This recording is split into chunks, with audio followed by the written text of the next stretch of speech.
Over the past year, we have travelled the globe to report on stories from all over the world just for you. So join us as we take a look back at 2014 here on The Travel Show.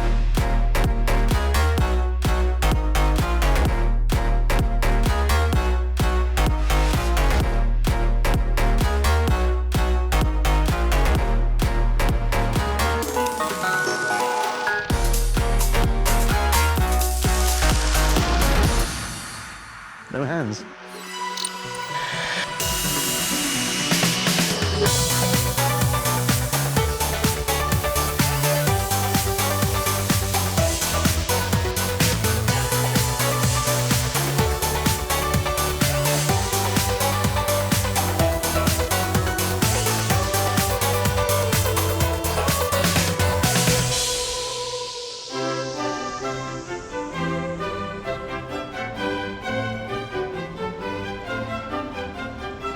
Hello and welcome to this special edition of The Travel Show with me, Adia Depitan, this week coming to you from Porto in Portugal. Now this age-old city is a UNESCO World Heritage Site thanks to its impressive architecture, and as you can also see, we've brought the famous British weather with us.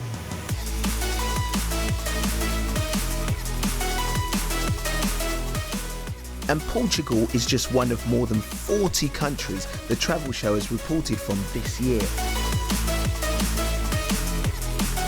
And I hope you've enjoyed following us on all our travels to places like Tokyo, Cape Town, the Philippines, Singapore and Panama.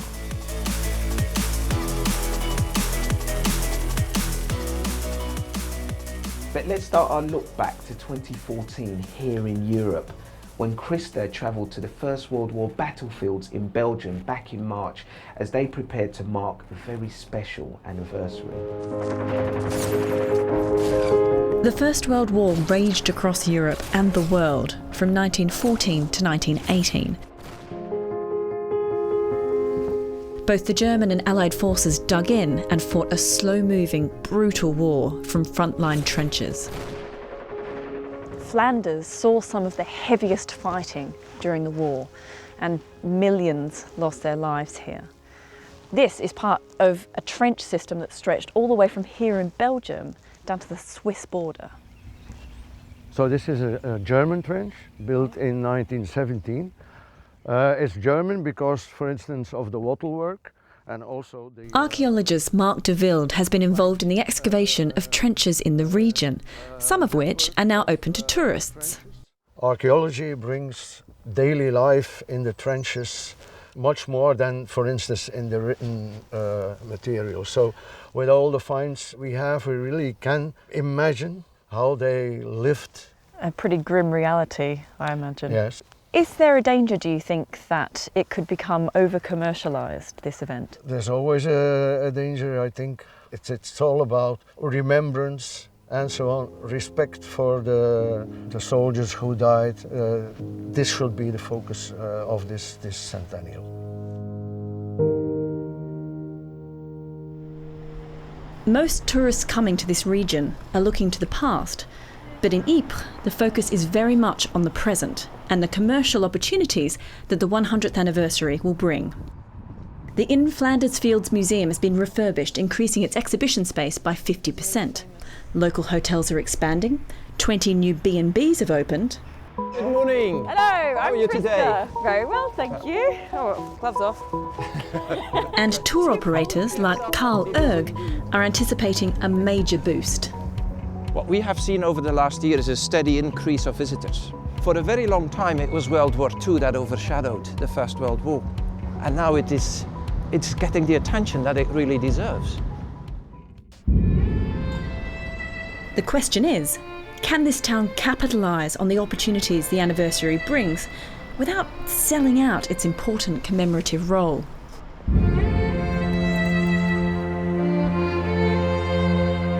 One group believes they've struck this delicate balance. Dressing in First World War uniforms, Jan Verdoet and his group guide tourists around sites of key battles in the area. people nowadays, they don't know how was a soldier dressed in that way. There are a lot of myths about soldiers, especially young kids come here and want to play Rambo. Then we can show them, no, it was like that. This is his backpack. This is the way he had to cook. He had to feed, to clean his rifle. The centenary offers a great chance for education, but the line between remembering and exploiting remains blurred. Still, it turns out this is nothing new. In 1917, you know, Michelin, they already printed a guide of the battlefields. So it's existing as long as the war is existing. Chris de Larwood reporting from Belgium, 100 years on from the start of the First World War. That anniversary was often in the headlines this year. And here's two other stories that made news around the world in 2014. In May, work was finally completed on an exact replica of the tomb of Tutankhamun, and Rajan was there to get an exclusive behind-the-scenes look at the project. But first up, here he is in the Italian island of Giglio back in July, a place that now will be forever linked with the Costa Concordia disaster. It's believed to be the biggest salvage project ever of a ship this size, with costs heading up to $1 billion by the time the operation is complete. No one could have predicted how life on this little lone island would change so dramatically.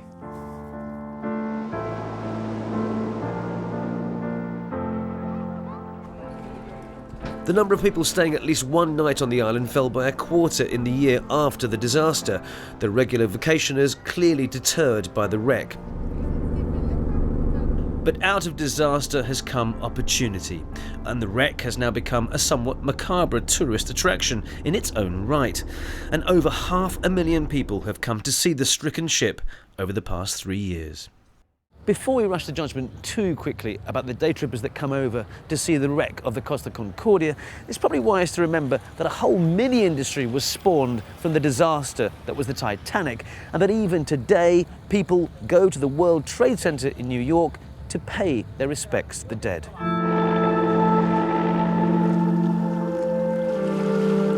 But it's not just the tourists. There are also some 500 people hard at work salvaging the ship, and they all bring in business to the island. Sergio's Pizzeria found itself with year-round bookings, thanks to both the salvage crews from 25 different countries and, in their wake, hordes of visiting sightseers. Il business, bisogna dire che è andato molto bene, considerato che c'è una bella crisi in Italia e non solo. Te lo dico, nelle disgrazie c'è sempre qualcuno che ci guadagna. Dispiace per quei morti. But Giglio's mayor feels the benefits experienced by some working in tourism here are offset by the losses suffered by others. Quello che è avvenuto in questi ultimi 2 anni, c'è stato un incremento delle attività economiche di 10-20 attività su Giglio Porto, perché direttamente interfacciate con le operazioni della rimozione. Tutte le altre, che costituiscono il 70-75% dell'economia isolana, hanno invece subito molte penalizzazioni. E sono convinto che quando la nave andrà via ci sarà il risorgimento turistico dell'isola a vantaggio sempre del turismo tradizionale che oggi viene solo per la parte di Giglio Porto, sostituito dagli operatori della Concordia. But nevertheless, Costa Concordia's shocking arrival in Giglio and extended presence will leave a permanent scar on the island. Never again will it be a secret getaway only known by a privileged few.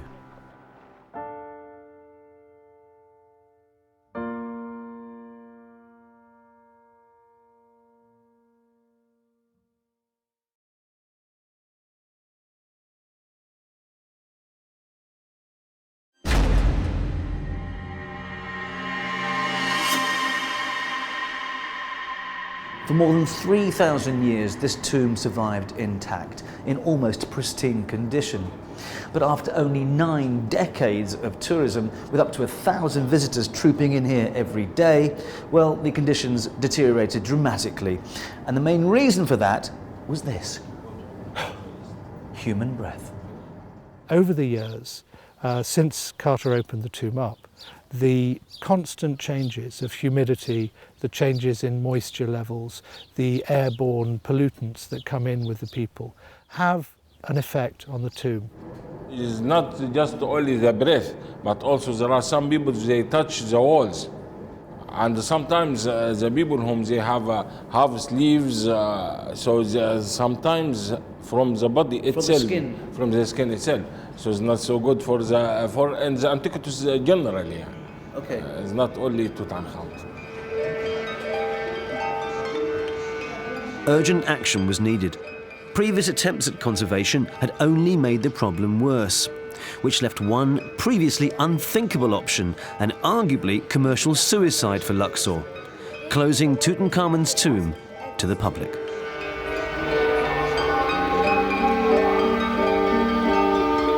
But there was one potential way of taking the heat off the tomb: to create a facsimile, a copy. A technical artist was asked to work on the idea. We began by deciding that the way to record the tombs three-dimensionally was to use a laser scanning system.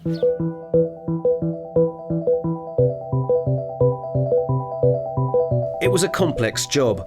Adam's digital conservation company, Factum Arte, set to work recording the tomb, taking into account colour, tone, texture, relief, sheen and quality. For every square metre, 100 million bits of data were recorded. The aim? To create a replica that to the naked eye would be identical to the original. The aim is to capture every speck of sand and every crack in the paint on the surface of the walls. I finally get a sneak preview before the replica opens. It's definitely lighter, it smells newer, but the paintwork is spot on. It's pretty impressive to me, but will the public buy into it?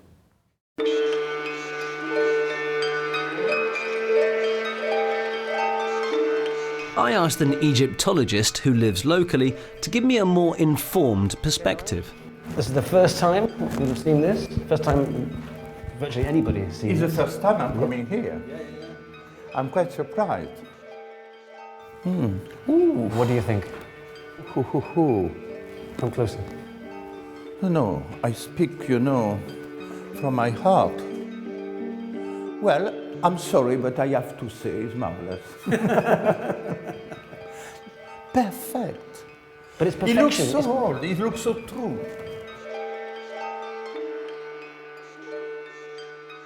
What we're talking about here is a change in mindset, a recognition that in the grand scheme of things, going to see the facsimile, the replica, rather than the original, is actually a very positive act.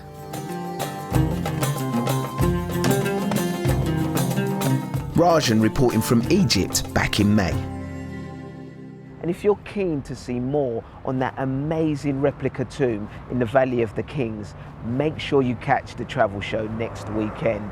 Still to come on our look back at 2014. Henry gets to grips with some of his favourite comfort food in Borneo. They're found in rotting wood and they're packed full of protein. And I take to the waters in Jamaica, top speed on a jet ski.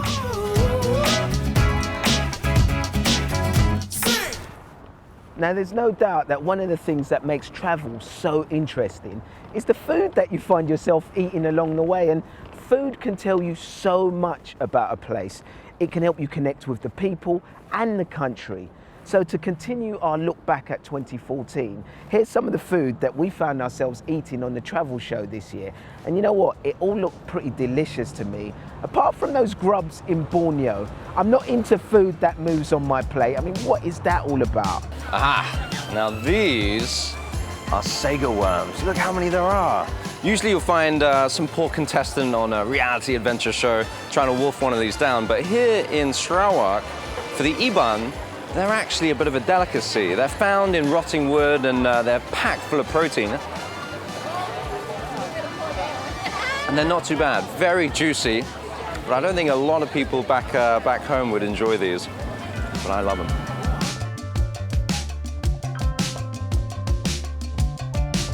And this one, what we call the criollo, this one is really intense. But this one is the one that gives the power to cook the fish. If you see right away, the fish start becoming whiter. That means it's getting cooked as we speak. Listen, I love ceviche anyway, but that tang, extra acidity gives it everything for me.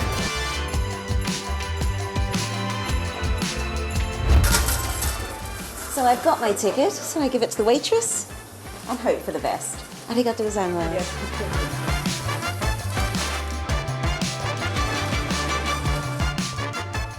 So this isn't quite what I was expecting.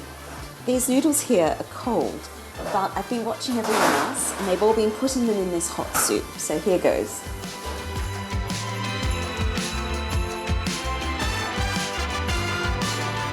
Happiness may be inherent to the Danes, but it is possible for visitors to get a little piece of it. For instance, with one of these. Traditional homemade ice cream served with a meringue-like substance called gurf and a fleur de bolle chocolate top. Some say this is the best in the world. Let me be the judge of that.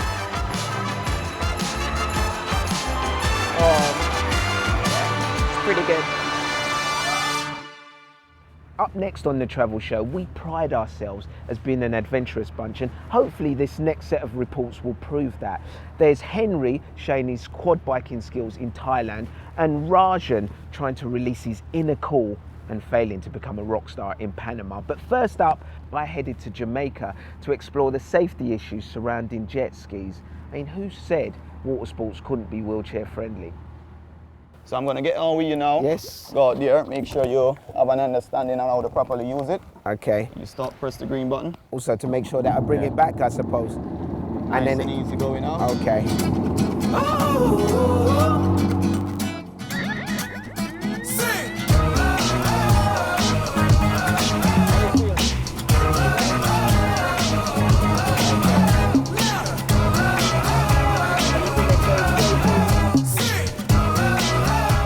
Now I've had my safety briefing, it's time to go it alone. It is a lot of fun. I mean, the real temptation, because you've got so much power, is that you want to accelerate off, but I think that's probably not the right thing to do, but I could see myself enjoying this a lot. See you later!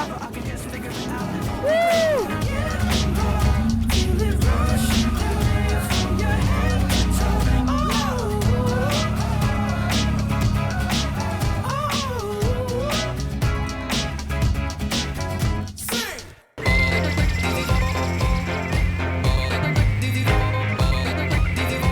Jumping on the ATV initially at first is a little bit strange, I've got to be honest. You've got the stance of riding a motorbike, but you've got the added stability of the four wheels. And the acceleration, well, if you've got a heavy thumb like myself, it's a little hard to control, but you do get used to it. You do cover the basics pretty quickly. But what these machines are really built for is off-roading, and that's exactly where I'm going to take it.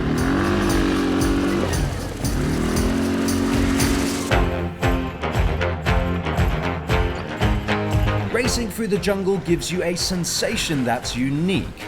The paths may be well worn, but a helmet is essential on a route littered with low-hanging branches and vines. When you do take it off the beaten track, there are so many more dangers to watch out for. Hanging vines, loose rubble, and a lot of divots. But if you keep a cool head, you'll be fine. At 31, Cesar Augusto Melendez Castillo is Panama's first and only professional climber. Boquete was never fully developed as a climbing destination until Cesar arrived on the scene. My father and I used to go into a lot of exploration trips around our hometown, and then we always see these rock formations, and I always have this feeling that I wanted to climb them, but we didn't have the knowledge how to do it. So then when I was 21 years old, I had the opportunity to meet with this Canadian climber, and through him is how I got introduced into the sport.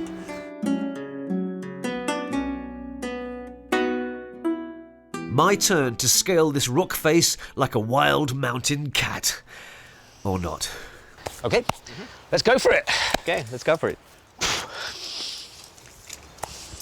So you're constantly making choices here? Well, we're gonna show you different points for climbing. and the different locations for feet and hands. I'm gonna give you like the most basic ones. I found 3 things in particular difficult about this. Firstly, gripping the rock with my fingers. Secondly, lifting my legs up. And thirdly, well, climbing, full stop. Yeah. And maybe 2 hands together. Very nice, very nice. Bring your right foot up higher, 1 more step. I'm not gonna be able to do this. You can let go any moment, he got you down there. Now this is fun. Just maybe I'm not a natural. No hands. Rajan rock climbing in Panama. Isn't it amazing how people who are so good at something seem to make it look so effortless? Well, that's almost it for our look back at 2014. But before we go, it's time to give some of you music lovers out there a little something to enjoy. I feel like a DJ. We're up in Kingston where we have Harry J Studio, and this is going to be our next stop. People like Bob Marley, Jimmy Cliff, Burning Spear has recorded here, Grammy albums. So what can we see in this? Well, I'm hoping that there's a jam session going on today and that we can maybe pass through and see what, if they'll allow us to even hang out with them. Wow, serious? Now when I arrive, I'm treated to a live jamming session. The guys are responsible for some of the country's biggest ever reggae tracks. And it's here where I get the chance to join in on my first ever jamming session, reggae style. Ladies and gentlemen, sit back and relax and enjoy a travel show version of the #1 hit single by Mr. Ansel Collins, Double Barrel.